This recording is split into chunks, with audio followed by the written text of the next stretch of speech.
श्री स्वामी समर्थ. जय जय स्वामी समर्थ. ही कथा आहे स्वामी चरित्र सारामृतमधील अध्याय 3, स्वामींचे प्रथम दर्शन. एका दुःखी तरुणाच्या आयुष्यात स्वामी समर्थांचे प्रथम दर्शन घडते आणि त्या एका नजरेने त्याचं संपूर्ण जीवन बदलून जाते. या अध्यायात तुम्हाला कळेल स्वामींचे प्रथम दर्शन कसे घडते, त्यांच्या नजरेत काय दैवी शक्ती होती, श्रद्धा आणि शंका यातील फरक, स्वामी शब्द न बोलता उत्तर कसे देतात.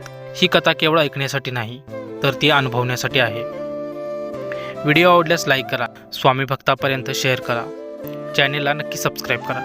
कारण स्वामींचे दर्शन डोळ्यांनी होत नाही, ते मनाने होतं. श्री स्वामी समर्थ. जय जय स्वामी समर्थ. काही भेटी अशा असतात ज्या डोळ्यांनी दिसतात पण आयुष्य मात्र पूर्णपणे बदलवून टाकतात. अक्कलकोटमध्ये त्या फकीराची चर्चा वाढू लागली होती. कोणी म्हणत होतं तो साधा माणूस आहे, तर कोणी म्हणत होतं त्याच्या नुसत्या नजरेने मन शांत होतं. पण अजूनही अनेक लोक त्यांच्यावर विश्वास ठेवायला तयार नव्हते. कारण स्वामी कधी स्वतःला देव म्हणत नव्हते, कधी चमत्काराची जाहिरात करत नव्हते. ते फक्त माणसात मिसळून राहत होते. अशाच एका दिवशी अक्कलकोटमध्ये एक तरुण ब्राह्मण आला. मनाने अत्यंत दुःखी, डोळ्यात झोप नाही, आयुष्य प्रश्नाने भरलेलं. तो अनेक देवळामध्ये फिरला होता, साधू संतांकडे गेला होता, पण मनाला शांती कुठेच मिळाली नव्हती. लोकांनी त्याला सांगितलं, गावात एक फकीर आहे, एकदा त्याचं तू दर्शन घे. मनात शंका असतानाही तो त्या फकीराला शोधायला निघाला. संध्याकाळची वेळ होती, आकाश केशरी झालं होतं, हवेत एक वेगळीच शांतता होती. आणि तेव्हाच एका झाडाखाली एक योगी शांत बसलेला दिसला. डोळे अर्धवट मिटलेले, अंगावर भगवं वस्त्र, चेहऱ्यावर विलक्षण तेज. तो तरुण जवळ गेला. काही बोलायच्या आतच त्या योगीने डोळे उघडले आणि थेट त्याच्याकडे पाहिलं. त्या एका नजरेत त्याच्या जन्मोजन्मीचं दुःख, मनातील भीती आणि पाप पुण्य सगळं उघड झालं. तो तरुण थरथर कापू लागला, डोळ्यातून अश्रू वाहू लागले. तो खाली बसून रडू लागला. तेव्हा स्वामी म्हणाले, एवढं रडतोयस का रे?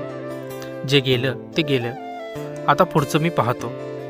हे शब्द नव्हते, तो आधार होता. त्या एका वाक्यात त्याला आयुष्याचं उत्तर मिळालं होतं. तो तरुण हात जोडून म्हणाला, महाराज, तुम्ही कोण आहात? स्वामी हसले आणि शांतपणे उत्तर दिलं, मी तुझा आहे. त्या दिवशी तो तरुण बदलून गेला. मन शांत झालं, डोळ्यात आत्मविश्वास आला आणि त्याला कळालं, हे फकीर नाही, हे चालतं बोलतं दैवत आहे.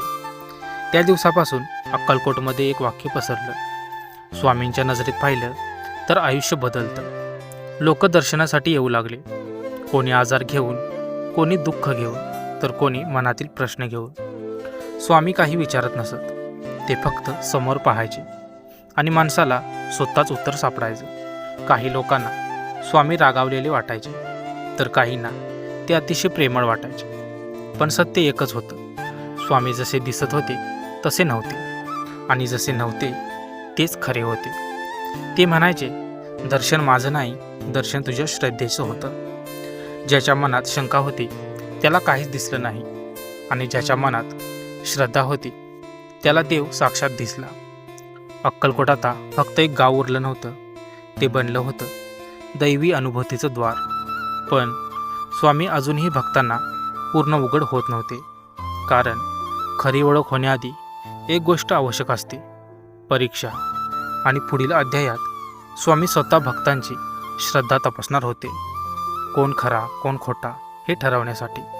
जर आयुष्यात कधी अचानक मन शांत झालं, कोणीतरी न दिसता साथ दिल्यासारखं वाटलं, तर समजून जा, ते स्वामींचं पहिलं दर्शन असतं. श्री स्वामी समर्थ. जय जय स्वामी समर्थ. तर मित्रांनो, तुम्हाला जर स्वामी समर्थांवरची श्रद्धा असेल तर कमेंटमध्ये श्री स्वामी समर्थ नक्की लिहा. आणि पुढचा अध्याय ऐकण्यासाठी चॅनेलला नक्की सबस्क्राईब करा. तर भेटूया पुढच्या अध्यायामध्ये. तोपर्यंत धन्यवाद.